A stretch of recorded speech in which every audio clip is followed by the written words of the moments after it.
वित्तीय स्थिति तो केंद्र सरकार ने जो हिमाचल प्रदेश की खराब करी, ना हमारे को जो जीएसटी के कंपनसेशन के रूप में वर्ष 2017-18 से 30 जून 2022 तक 13,000 करोड़ रुपए प्रदान किए गए थे, परंतु जुलाई 2022 से अब तक सरकार द्वारा प्रदेश को जीएसटी कंपनसेशन जो मैंडेटरी था वो भी प्रदान नहीं किया। देखेंगे उनको कोई कट नहीं रह गया है, केवल हमें हिमाचल प्रदेश के साथ ये भेदभाव क्यों हो रहा है? भाजपा सरकार के खराब वित्तीय प्रबंधन के कारण आज हिमाचल प्रदेश कर्ज और उनका ब्याज चुकाने के लिए भी कर्जा लेना पड़ता है। उन्हें पहले जानकारी प्राप्त करनी चाहिए, जानकारी प्राप्त करने के बाद फिर जो अपनी बयानबाजी तो आपका राहत राशि जो आनी थी केंद्र सरकार द्वारा जो दी जानी थी प्रदेश को, आज तक उसको लाने में आपके क्या प्रयास रहे?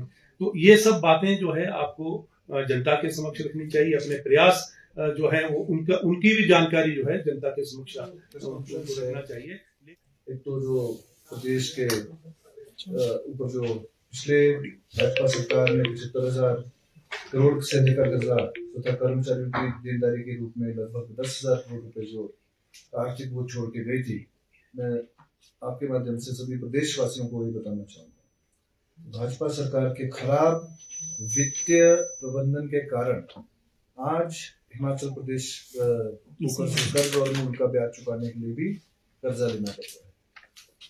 वित्त 2021-22 में जब भाजपा सरकार थी तब प्रदेश में 10,249 करोड़ रुपए की रेवेन्यू डेफिसिट ग्रांट थी, मिलती थी। 2022-23 में ये ग्रांट 9,377 करोड़ रुपए रहेगी, मतलब कि करीबन 1,000 करोड़ रुपए की कमी आई। और अब अगले वित्तीय वर्ष में इसे 3,257 करोड़ रुपए तक सीमित कर दिया गया है। ये दर्शाता है कैसे गवर्नमेंट ऑफ इंडिया, हमारे प्रधानमंत्री जी नरेंद्र मोदी जी प्रदेश के साथ भेदभाव कर रहे हैं। उत्तरांचल का अगर आप देखेंगे उनको कोई कट नहीं रह गया है, केवल हमें हिमाचल प्रदेश के साथ ये भेदभाव क्यों हो रहा है? और इस ग्रांट में जो कटौती कर इसे 6,258 करोड़ रुपए जो कर दिया गया है, अब जो मैं समझता हूँ जो भेदभाव किया है ये साफ दिखता है। और इन्हीं के लोग, इन्हीं के विधायक, इन्हीं के नेता, भाजपा के नेता सरकार के ऊपर इल्जाम लगाते हैं कि वित्तीय स्थिति खराब है। वित्तीय स्थिति तो केंद्र सरकार ने जो हिमाचल प्रदेश की खराब करी, ना हमारे को जो जीएसटी के कंपनसेशन के रूप में वर्ष 2017-18 से 30 जून 2022 तक 13,000 करोड़ रुपए प्रदान किए गए थे, परंतु जुलाई 2022 से अब तक सरकार द्वारा प्रदेश को जीएसटी कंपनसेशन जो मैंडेटरी था वो भी प्रदान नहीं किया जा रहा है, जिससे विकास कार्य भी बाधित हो रहे हैं। लेकिन वर्तमान सरकार फिर भी जो है सीमित संसाधनों के चलते अभी प्रदेश को जो है आगे विकास के पथ पर ले जा रही है। हमारी सरकार को बने हुए लगभग अभी 2.25 साल हुए हैं, लेकिन परिस्थिति ये है कि पुराने लोन के मूलधन और ब्याज को चुकाने के लिए भी लोन लेना पड़ रहा है।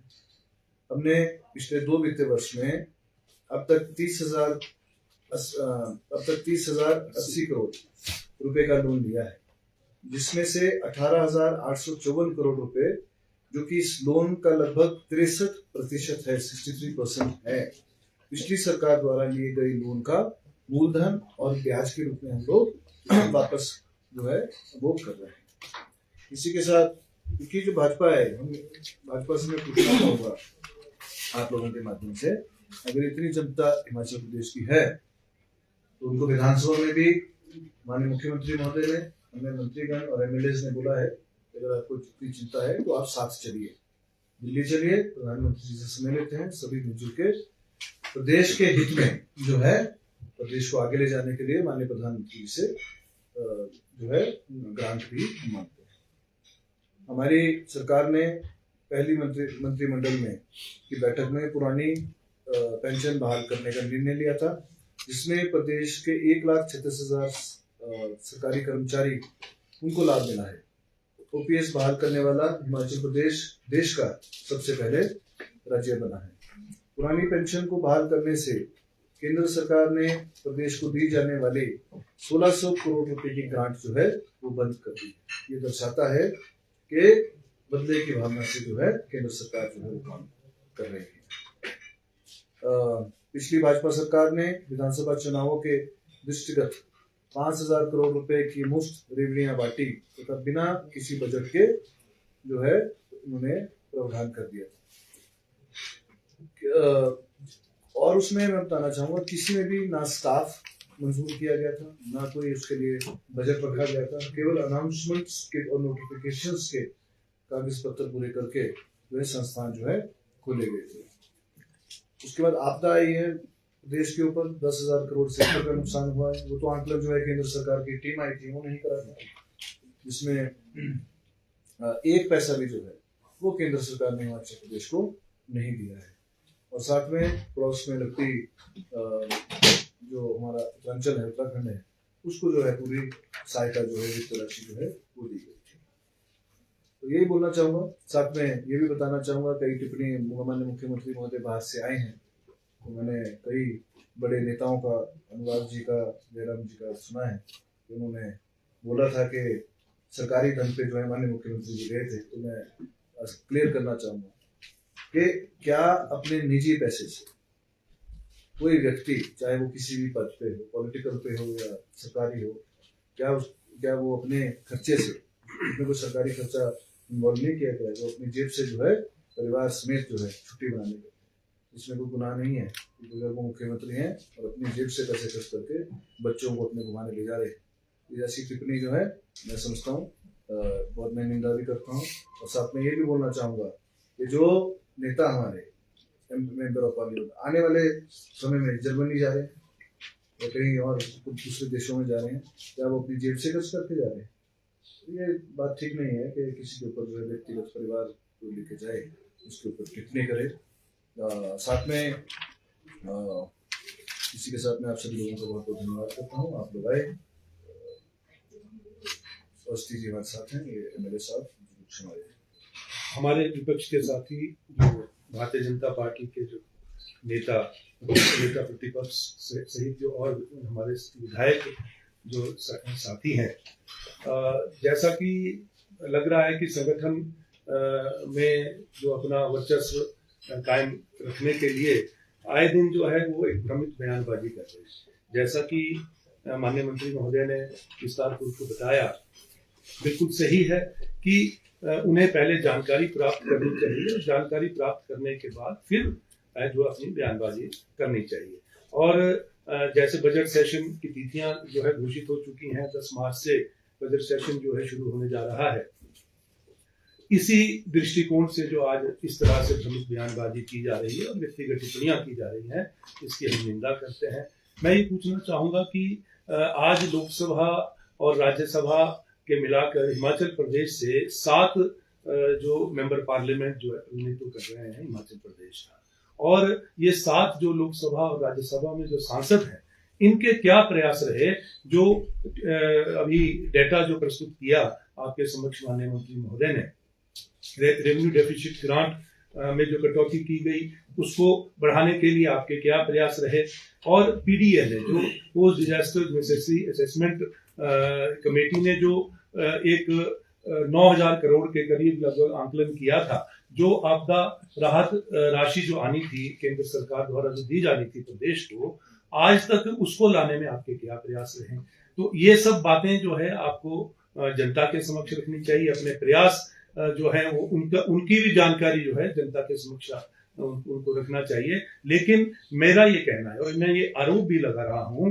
कि उनके कोई भी प्रयास नहीं रहे, और आज 5 गुटों में जो भारतीय जनता पार्टी बटी हुई है प्रदेश में, आज हर गुट जो है वो अपने वर्चस्व स्थापित करने का प्रयास कर रहा है और इस तरह की बयानबाजी करके और एक पॉलिटिकल लाइमलाइट में आने की कोशिश कर रहा है। मैं यही कहना चाहूंगा, ये बिल्कुल झूठा और आधारहीन और तथ्यहीन बयानबाजी है। लेकिन बीजेपी तो कह रही है, पूर्व मुख्यमंत्री जयराम ठाकुर ने कहा है कल ही बयान में कि जो पैसा है केंद्र का उसकी बर्बादी जो है वो प्रदेश सरकार कर रही है। ये मैं इसमें जरूर कहना चाहूंगा कि वो या तो प्रमाण दे।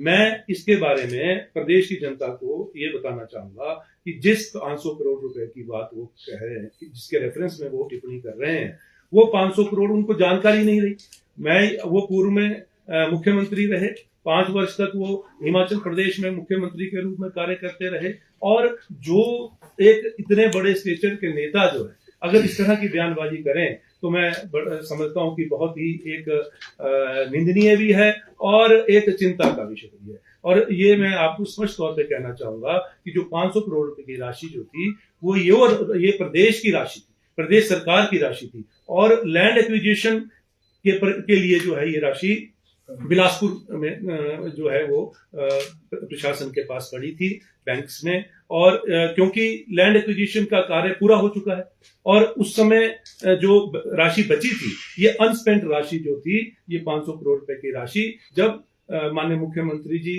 और सरकार के संज्ञान में बात आई तो ये तुरंत फैसला लिया गया कि इस अनस्पेंट राशि को जनहित की योजनाओं के लिए खर्च किया जाए।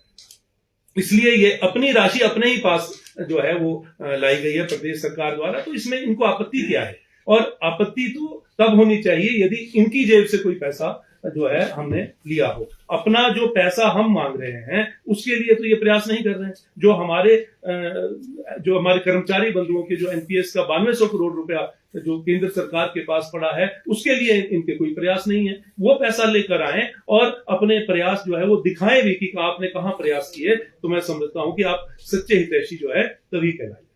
देखिए, सरकार हमारी, मुख्यमंत्री हमारे, तो कानून भी हमारे चलेगा और फैसले भी हमारे चलेंगे। हमने स्टेट गवर्नमेंट ने देखना है कौन से फंड कहां से शिफ्ट करना है, ना कि जयराम जी ने वहां से डिक्टेट करना है।